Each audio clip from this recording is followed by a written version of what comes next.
bagaimana membuat acara yang bagus, acara yang bisa dinikmati, yang mengedukasi, acara yang mengedukasi, acara yang berkualitas, tapi juga bisa mendatangkan menghasilkan iklan juga. Nah,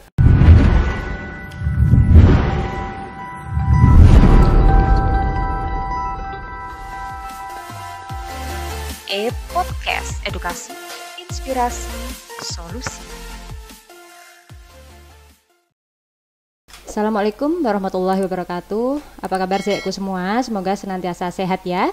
Pada kesempatan kali ini di Ngeteh bareng Enar, ngobrol enak tetap hangat bersama Enar Asa dan juga narasumber untuk membahas hal-hal yang masih hangat di sekitar kita.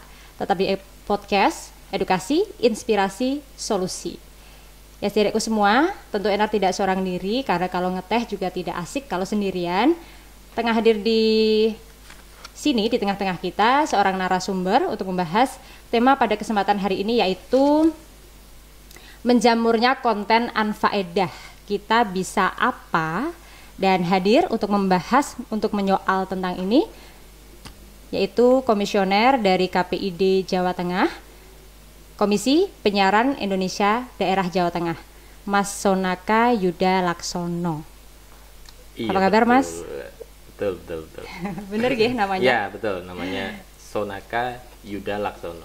Iya, Mas Sonaka, panggilannya Mas Son, Mas Sona, Sonaka aja. Mas Sonaka.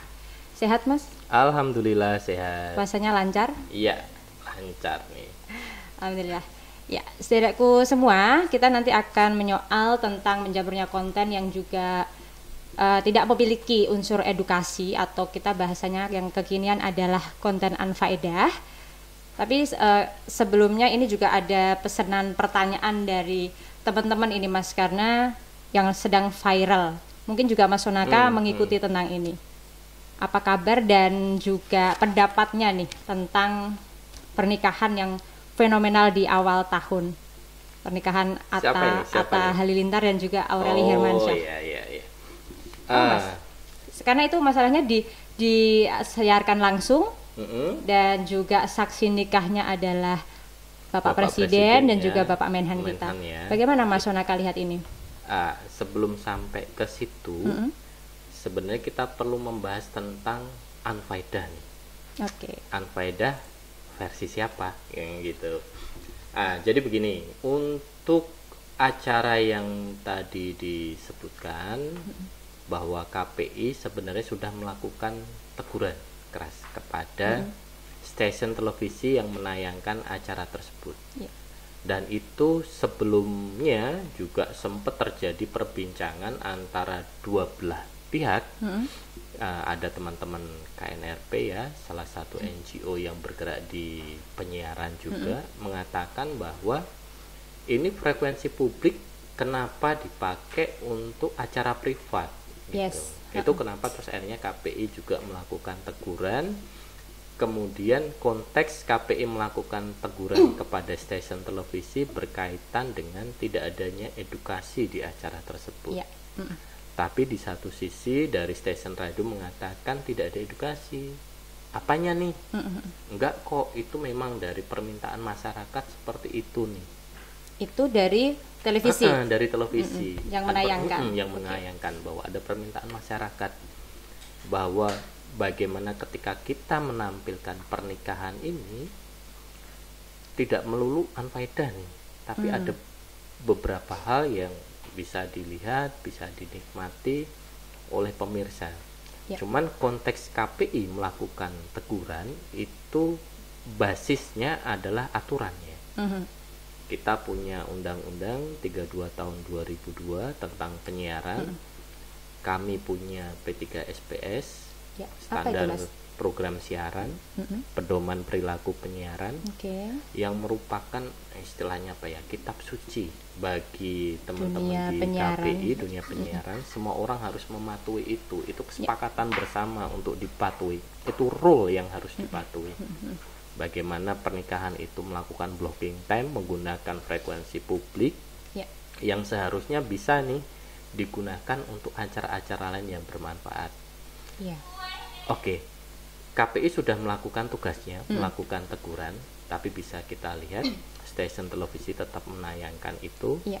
Tinggal hari-hari ini itu lebih pada bagaimana pihak-pihak seperti kita ini, seperti Iya. Mbak Enar, seperti saya, seperti teman-teman yang lain itu melakukan literasi. Artinya nanti masyarakat itu bisa semakin paham baik acara seperti apa yang seharusnya ditonton. Iya. Artinya ketika literasi itu semakin meningkat, kualitas acara yang ada di televisi, ya, jadi ini seperti membedakan antara ayam atau telur duluan. Ya, oke.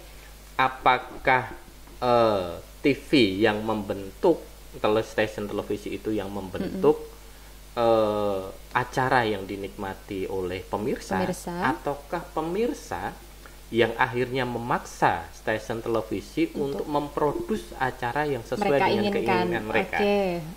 Kemudian Itu berjalan beriringan sebenarnya. Ketika ada permintaan, misalnya salah satu sinetron yang sedang booming ini, kemudian diduplikasi. Dulu kita bisa melihat siaran-siaran yang berbau mistisme itu, berbau horor, itu juga sempat booming. Akhirnya diduplikasi. Ternyata yang misteri-misteri itu ya. Stasiun televisi itu membuat acara berdasarkan rating. Artinya semakin tinggi peminatnya akan diduplikasi. Artinya kalau masyarakat itu sudah beralih kepada acara-acara yang lebih bagus, pasti televisi juga secara akan otomatis juga itu. tidak mengikuti selera Betul, pasar selera atau permintaan itu akan berubah. Iya, betul. Oke. Maaf nih Mas, tapi tadi ketika Izin Enar mengatakan konten anfaedah, terus kemudian ini juga tidak merupakan pendapat pribadi saya. Artinya gini, sebelum kita membahas lebih lanjut mengenai konten itu, pengen tahu seorang Mas Sonaka dan juga dari KPID itu bagaimana sih responnya mengenai pernikahan yang sangat fenomenal ini. Jadi nggak boleh beropini nih saya kan gitu. Kalau saya juga nggak boleh beropini karena memang sekali lagi patokan kami adalah aturan. Ketika aturan menyatakan itu tidak boleh, ya harus kita bersurat kepada stasiun televisinya. Walaupun masyarakat ada yang pro bahwa kenapa sih gitu-gitu aja kok dilarang, kami menjalankan tugas. Artinya memang acara tersebut secara aturan itu melakukan pelanggaran, gitu.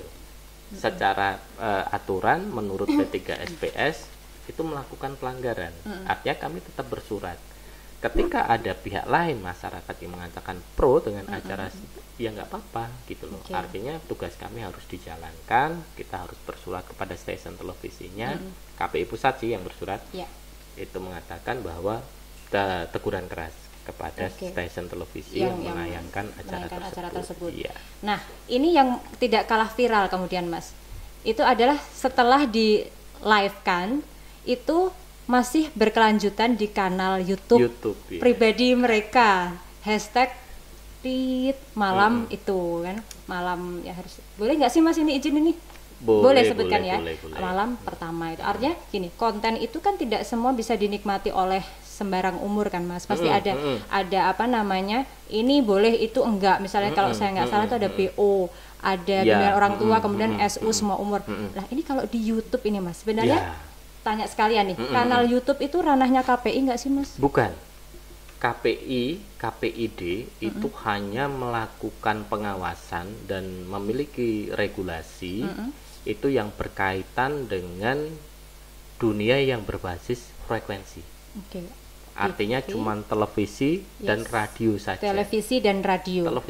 Terus bagaimana dengan konten yang lain ini, medsos, ada buahnya ini, Twitter, kita bisa lihat Twitter seberapa seremnya, kemudian IG juga lah. Itu adalah fungsi dari literasi. Ketika orang tua itu yang seumuran dengan Mbak Enar, kalau saya kan masih mas-mas nih. Masa? Iya. Saya juga masih mbak. Kalau Mbak Enar kan sudah ibu-ibu nih, itu makanya saya menyebut untuk bapak ibu yang seusia Mbak Enar itu ya akan lebih baik paham tentang literasi yang nantinya itu akan memfilter anak-anak kita nantinya ketika melakukan menikmati konten di luar televisi dan radio. Bisa kita lihat hari ini anak-anak sudah banyak yang pegang HP nih, termasuk banget. anak saya juga sih. Anak saya juga. Anak saya. Nah, ketika itu sudah menikmati konten YouTube, itu kan juga tidak bisa kita pilah nih, kecuali kita memfilter YouTube yang dinikmati oleh anak-anak kita. Maaf, tapi ada Mas yang khusus kids itu ada ya? Ada. Cuman memang kalau filternya khusus kids ya isinya kartun, soalnya anak saya juga males sih, apa kartun sih Pak? Terus. Gitu. Tinggal diberi pemahaman saja. Saya beranggapan bahwa anak-anak kita juga sekarang beda ya dengan zaman kita ya. Kita kan saya ya berbeda dengan zaman saya. Kita beda beberapa tahun. Beda beberapa tahun ini itu harus ditarik garis tegas itu. Benar. Jadi anak-anak hari ini itu sudah paham, Dek, jangan melihat yang acara yang begini ya. Itu terus aja diedukasi. Itu nurut apa malah kadang berontak Mas? Kenapa gitu? Anak-anak sekarang kan tanya alasannya. Sebenarnya kalau orang tua yang paham bisa diambil HP-nya, dilihat historinya. Ya kan, diriwayat kan? Diriwayat. Itu kenapa orang tua hari ini harus paham tentang gadget, harus paham tentang literasi. Jangan gaptek gitu. Jangan gaptek. Karena apa? Karena ya anak kita sudah di fase itu. Kalau kita tidak paham itu, ya ketinggalan. Nanti dibawa, enggak kok Pak, kita enggak ngelihat acara itu. Nah, dipegang HP-nya, dilihat aja historinya. Anak kita hari ini menonton apa? Itu ketahuan di story itu. Kalau maaf Mas, kalau anak sekarang lebih pintar terus ngehapus itu gimana? Riwayatnya dihapus dulu nih sebelum orang tuanya lihat. Iya. Kan gawat juga. Bisa jadi seperti itu. Ya, tinggal edukasi menurut saya tidak pernah berhenti. Terus dan terus. Nah, kembali lagi ke tadi, ke konten yang masuk ke YouTube setelah di televisi itu ditayangkan secara maraton, kemudian yang bersangkutan itu juga membuat konten YouTube yang memang konten YouTube itu tidak untuk anak-anak ya. Ya sama aja. Banyak loh konten YouTube tidak hanya dari mereka berdua aja yang memang tidak sesuai untuk usia anak-anak. Gitu. Lah, itu tadi solusinya ya literasi tanpa henti. Kita memberi pemahaman ke anak-anak kita bahwa acara ini jangan ditonton, Dik. Nonton yang lain aja. Tapi nonton orang tua acara juga masak-masak punya peran yang optimal ya Mas. Betul, tidak terus itu. kemudian mengikuti apa yang perkembangan, tapi juga memberikan apa ya istilahnya tantangan buat diri sendiri untuk terus belajar dengan perkembangan zaman yang kayak betul, gini. Iya. Kita ini sekarang udah podcastan ini. Kalau kita nggak ngerti podcastan juga bingung. Kemudian TikTokan ini anak-anak hari ini tuh pada TikTok. Tapi nggak harus kemudian ikutan juga kan Mas? Nggak harus. Tapi minimal tahu teknologinya, tahu apa itu TikTok, apa yang dirambah, apa aja kontennya, isinya IG itu apa saja gitu.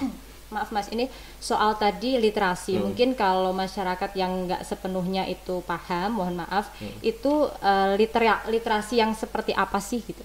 Maksudnya bisa disederhanakan literasi itu apa, kita baca buku atau pemahaman apapun itu, yang penting memberikan edukasi untuk kita. Kalau saya biasanya kita tarik ke sesuatu yang sederhana, apa yang terjadi di masyarakat kita. Contoh unggah-ungguh masyarakat Jawa itu amazing sekali gitu loh. Unggah-ungguh nilai-nilai kesopanan gitu. Itu amazing menurut saya. Ya sudah, kalau anak-anak kita di Semarang nih. Semarang itu boleh apa nih? Boleh melihat yang sebagaimana ini. Itu aja, itu bagian dari literasi. Bahwa konten tontonan itu juga bagian dari itu. Ini belum saatnya, ini sudah saatnya. Terus kemudian bahasa misalnya ya. Bahasa di YouTube itu kan sangat dewasa sekali ya. Bahasa di YouTube itu ya, makanya itu yang dipahamkan ke anak-anak kita, bagaimana kita mengajari cara berbahasa dengan sopan gitu. Bagaimana kita dengan orang tua gitu. Itu terus menerus aja. Karena tanpa memang bosen ya, harus terus ya. Harus terus menerus, itu hari-hari ini harus terus menerus. Kita enggak, oh sudahlah ini sudah ada pendidikan agama dari sekolah kok, enggak. Itu harus terus. Di rumah itu adalah pendidikan pertama yang diperoleh oleh anak-anak kita. Itu paling penting di situ. Generasi muda itu paling penting. Al-Ummu Madrasatul Ula itu ya Mas. Ibu memang sekolah pembelajaran yang paling utama untuk anak-anaknya. Sebelum kita ke masyarakat yang lebih luas, karena keluarga kan masyarakat yang paling kecil. Boleh sambil ngeteh ya? dong, ini harus keburu dingin. Izin ya nih ya, saudaraku. Yang mau dunia ditanyakan. Penyiaran itu Asik luas banget. dan mengasihkan sebenarnya. Makanya kenapa Mas Sonaka memilih di dunia penyiaran di KPID Jateng? Oke Mas, ini ya tadi itu juga. Kemudian mengenai ini Mas, yang juga nggak kalah viral, itu tentang pamer kekayaan. Dan yang memprihatinkan adalah ketika selebritas kita itu yang mendominasi tayangan atau entertain di tempat kita. Kan entertain itu kan yang sebenarnya nggak melulu yang selebriti, tapi misalnya kan pegiat seni itu kan juga bisa. Tapi yang laku, yang kemudian selalu tershoot itu kan adalah selebritis. Nah, kemudian ketika mereka sebagai public figure dan juga trendsetter memberikan tayangan yang mohon maaf, pamer saldo ATM, ngasih surprise istrinya mobil atau pamer mobil bagus-bagusan, ini gimana sih Mas Sonaka ataupun KPID kalau lihatnya kayak gini? Ya. Boleh apa enggak? Kontennya kalau secara aturan memang tidak ada yang dilanggar. Menarik itu pernyataan dari Mas Ari Kriting. Kalau pernah dilihat, Ari Kriting itu kan juga salah satu public figure ya, komika yang ditanya oleh wartawan, salah satu wartawan itu mengenai tentang pernikahannya yang konon katanya itu tidak direstui, kemudian tentang anak. Beliau dengan santai menjawab, isi siaran kalian jangan diisi hal-hal seperti ini dong, diisi yang lain yang mendidik. Artinya ada perlawanan. Sekali lagi, kita ini itu yang bertugas melakukan perlawanan itu. Kalau teman-teman artis yang lain itu share tentang saldo rekening, tentang bagaimana dia memberi hadiah ke istrinya, itu memang tidak bisa terus serta merta kita menutup, melarang segala macamnya, tidak bisa. Artinya tidak salah. Hari ini zamannya sudah berbeda, gitu loh. Itu yang perlu kita lakukan adalah memberi tayangan yang lain dengan tema yang lain, saluran yang lain. Ya, contohnya seperti ini. Salah satu tadi yang saya sebutkan tentang Ari Kriting. Yang kedua misalnya tentang bagaimana beberapa acara yang sempat viral tentang tiba-tiba ada satu orang melakukan tarian apa itu di space publik yang tentang kesenian, tarian itu yang diikuti oleh yang lain. Kemudian konten-konten yang lain misalnya tentang bagaimana pendidikan hari ini, Budiman Sujatmiko misalnya, saya nyebut salah satu tokoh ya, sedang mempersiapkan membangun Silicon Valley ala Indonesia. Apa itu Mas, biar sederek semua tahu? Jadi Silicon Valley itu satu wilayah yang berkaitan dengan teknologi tinggi. Artinya di situ dibangun Microsoft, berasal dari situ lah. Itu sedang dibangun di Sukabumi. Itu tidak ada yang mengangkat isu itu. Artinya kalah pamor dengan tayangan-tayangan tadi kita bahas ya di depan. Salah satu untuk menghambat itu ya kita harus kita ini kita mempunyai konten YouTube seperti yang Mbak Enal lakukan itu. Itu salah satu perlawanan juga. Jadi harus disupport ya Mas. Seperti itu harus disupport. Ya harus diperbanyak isu seperti ini, acara seperti ini. Contoh yang kelihatannya sederhana misalnya ada apa ya? Contoh Next Carlos misalnya. Itu YouTuber yang mengulas tentang warung-warung di tepi jalan, artinya PKL itu tidak resto besar gitu. Itu terus di situ misalnya dia makan atau apa itu bagian dari, dan dia sebutkan warungnya di mana, satu untuk kayak unboxing gitu ya Mas, ini gitu, betul, sampai ke harganya berapa, rasanya bagaimana. Ya, konten-konten yang berfaedah seperti itu perlu diperbanyak. Di satu sisi ada banyak konten yang menurut Mbak Ina tadi unfaedah, nggak bisa dilawan. Perkembangan zaman itu tidak bisa melawan. Diseimbangkan dengan adanya konten lain sehingga tidak semua para pemirsa, pendengar itu kan, dan penikmat, para netizen itu bisa punya banyak saluran sehingga nggak melulu terseret terhadap selera publik ataupun yang diciptakan atau yang diinginkan. Nah, kalau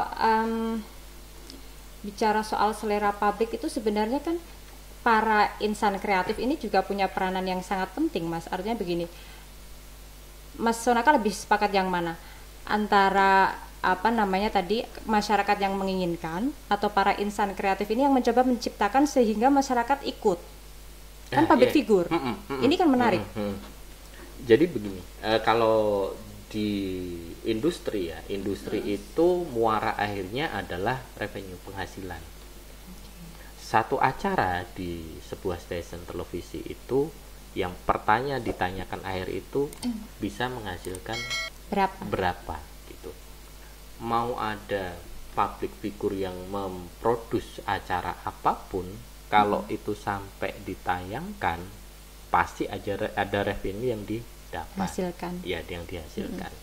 Lah, lantas ini jalan tengahnya adalah bagaimana membuat acara yang bagus, acara yang bisa dinikmati, yang mengedukasi, acara yang mengedukasi, acara yang berkualitas, tapi juga bisa mendatangkan iklan juga.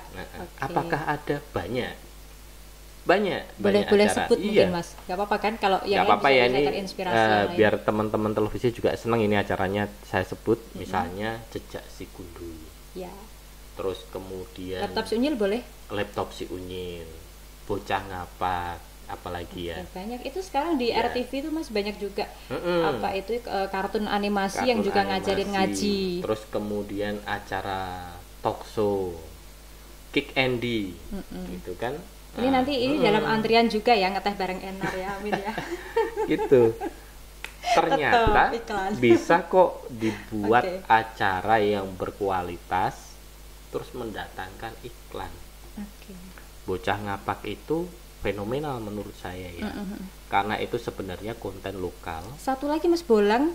Yaitu Bolang, konten lokal yang kemudian diproduksi dan disiarkan di televisi nasional dan mendapat tanggapan positif dari para pengiklan. Pengiklan dulu yang utama juga kan industri kan? Industri harus bicara iklan. Kalau kita bicara keberlangsungan industri, hari-hari ini kemarin tanggal 1 April Pak Jokowi itu membuka acara Hari Penyiaran Nasional, kemudian itu menghitung mundur. Kita nanti akan ada ASO itu analog switch off. Jadi seluruh siaran televisi hari ini nanti akan beralih ke moda digital. Ketika beralih ke moda digital yang artinya satu slot itu bisa ada banyak stasiun televisi. Kalau hari ini misalnya secara nasional ada 18 stasiun televisi, besok bisa bertambah lebih banyak. Artinya teman-teman di televisi yang hari-hari ini juga tergerus iklannya oleh YouTube, oleh konten medsos yang lain, itu harus berjuang lebih. Lah, muara akhirnya adalah kualitas dari isi siaran televisi itu yang bisa dinikmati oleh khalayak, kemudian juga mendatangkan iklan juga ya. Itu persaingannya akan semakin ketat.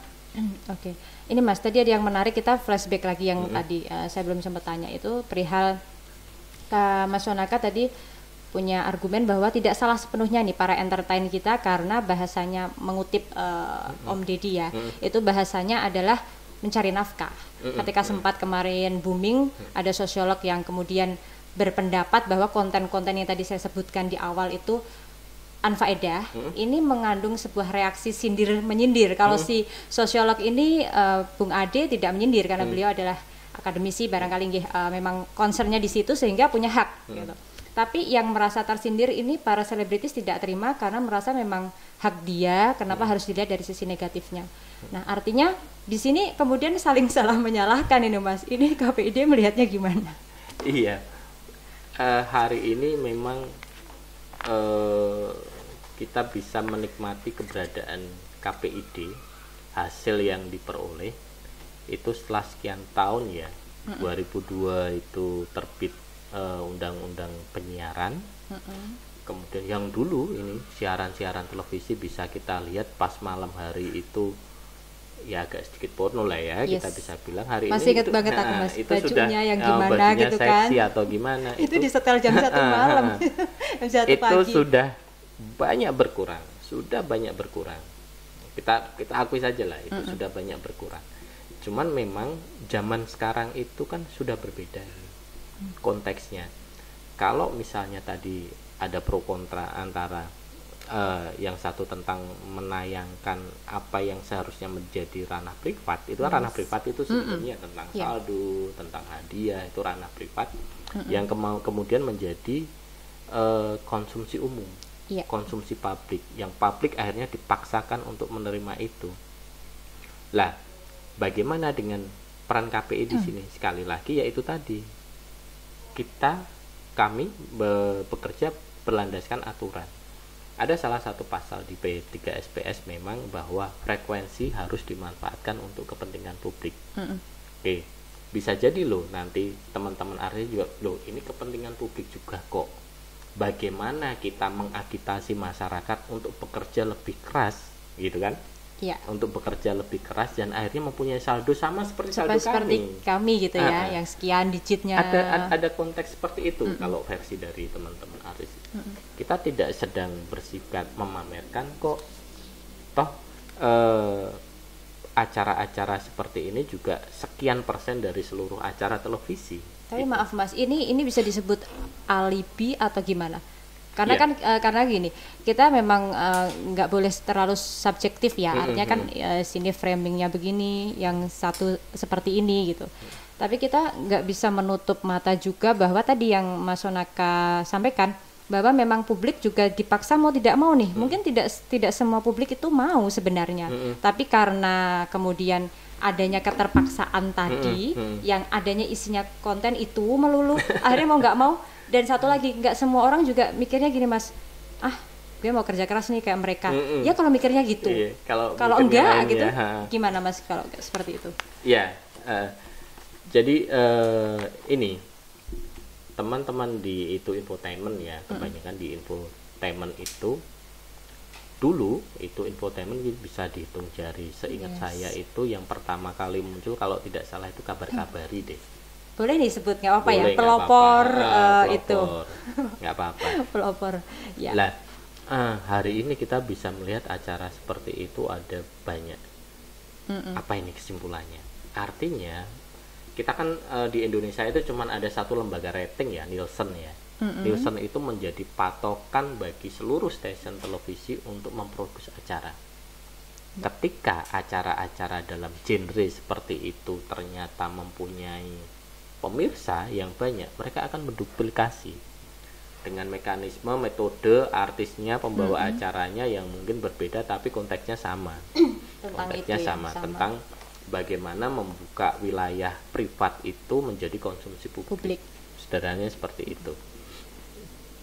Ternyata itu dinikmati sama masyarakat kita. Laris manis. Itu tadi saya kembalikan lagi bahwa yuk diedukasi. Kalau semua orang menghentikan jarinya untuk memencet remote ke area seperti itu, pasti lama-lama juga hilang kok. Contoh yang hari-hari ini sudah hilang itu acara mistik dan horor. Sudah berkurang kan? Iya. Karena ternyata sudah menurun. Kalau dulu tapi maaf Mas, ini pindah juga kali di kanal YouTube juga yang scary, yang nyermin tuh banyak. Tapi yang itu di TV tadi, sudah ada beberapa sih yang saya tahu acaranya, misalnya Kisah Tanah Jawa, Diari Sarah gitu ya. Itu memang ada penikmatnya khusus nih. Nah, cuman konten itu ketika di televisi sudah nggak begitu laku. Terbuktinya apa ya? Banyak sekarang yang acaranya take down, turun itu. Dia beralih ke YouTube akhirnya. Menjadi pilihan atau saluran baru ya. Di YouTube itu tapi lawannya ini kan ribuan sensor daripada KPID sendiri kan memang tidak masuk ke ranah YouTube. itu. Terus bagaimana nih Mas? Apa artinya terbebaskan begitu saja atau siapa yang seharusnya, atau pemerintah barangkali, Kominfo untuk ambil seperti itu. Kalau harapan KPI nanti direvisi undang-undang penyiaran. Undang-undang penyiaran ini supaya teman-teman juga paham, itu tahunnya 2002. Itu pertama atau sebelumnya ada Mas? Ya ada, yaitu tahun 2002 ya. Undang-undang penyiaran itu Undang-Undang 32 tahun 2002. Hari ini tahun 2021. Berarti sudah hampir 20 tahun, nyaris 20 tahun. 19 tahun. Ya. undang-undang penyiaran itu undang-undang yang unik menurut saya. Apa Mas uniknya? Kenapa uniknya? Berkali-kali dibahas, berkali-kali nggak jadi. Saya nggak tahu kenapa. Nggak tahu kenapa. Ini unik kan, menurutnya unik. Ini bisa loh masuk ke rekor muri ya, sebagai undang-undang yang susah sekali untuk dibahas. Untuk ya. Untuk menjadi undang-undang. Kita bisa melihat undang-undang yang lain nih, undang-undang RUU Pemilu misalnya. Cepat list. Dan bahkan selalu revisi untuk upgrade. Jadi undang-undang itu update terus tiap 5 tahun sekali.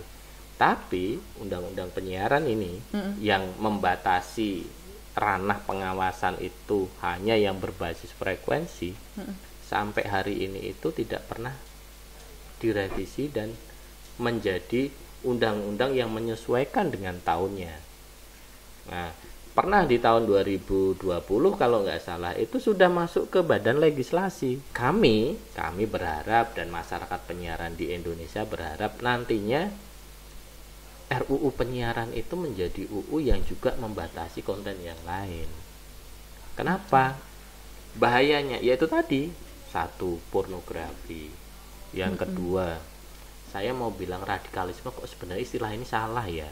Kenapa Mas? Ya, radix itu kan berasal dari kata mengakar ya. Akar ya. Mengakar. Pak Karno itu kita harus melakukan ideologi harus mengakar, harus radikal gitu.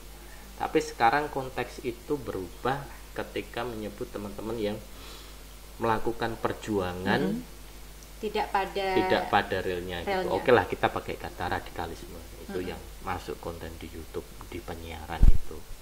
Artinya memang platform selain televisi dan radio itu memang harus ada satu lembaga yang mengawasi. Monggo lah siapa, bisa Kominfo. Kalau hari-hari ini pembatasannya lewat UU ITE. Sementara ini di Undang-Undang ITE ya. Di Undang-Undang ITE.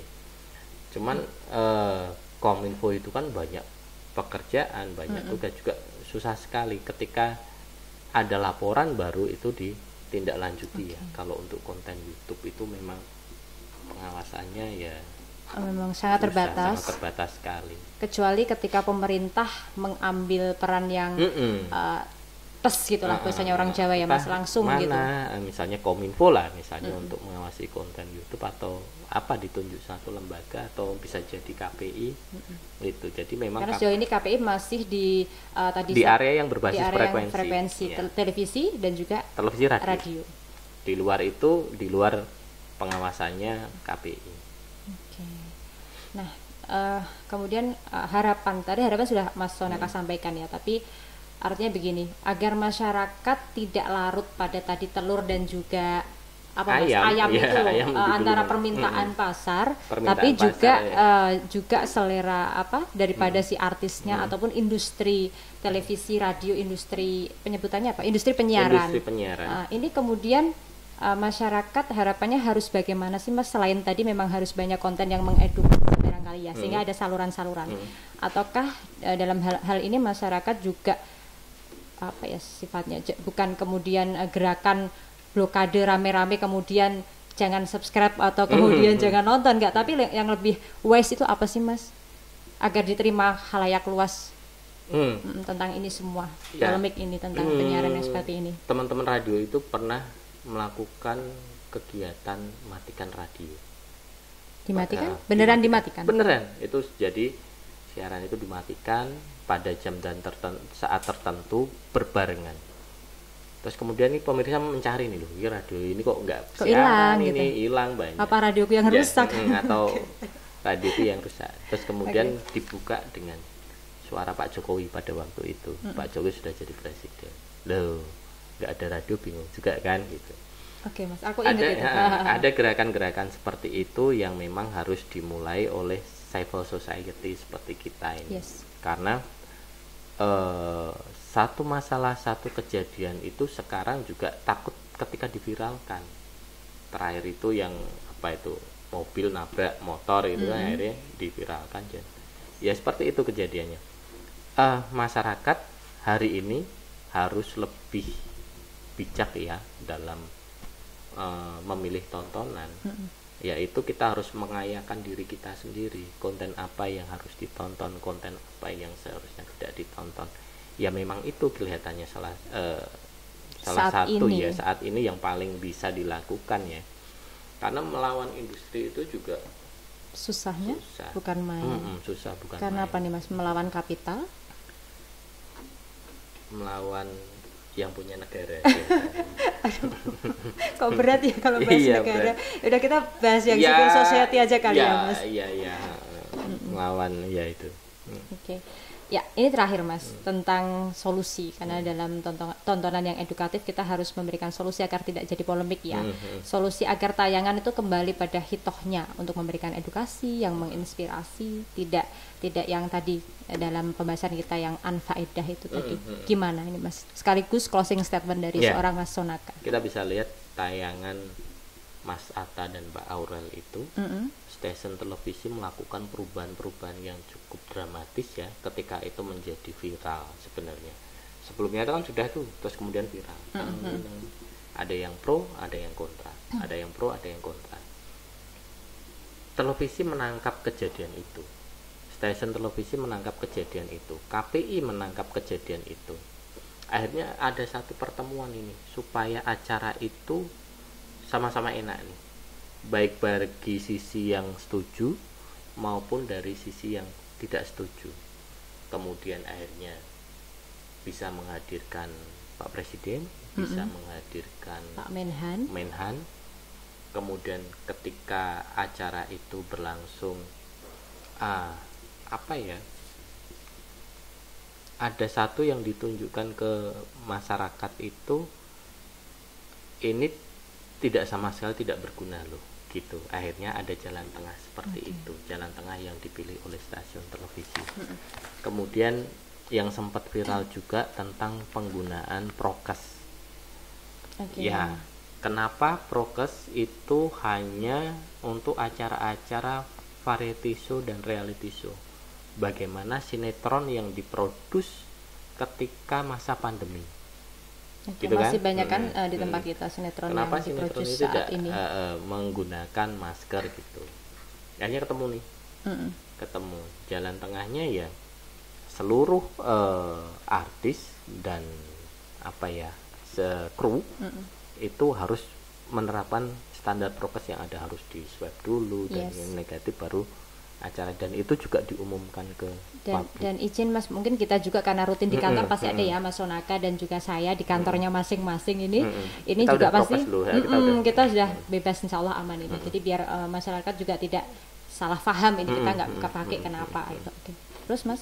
Ya, akhirnya ya memang itu, akhirnya memang perlu ada satu jalan tengah antara pihak seperti KPI, kemudian teman-teman di NGO, teman-teman di masyarakat yang kontra terhadap satu acara. Memang tidak bisa serta-merta terus kemudian acara itu dihilangkan.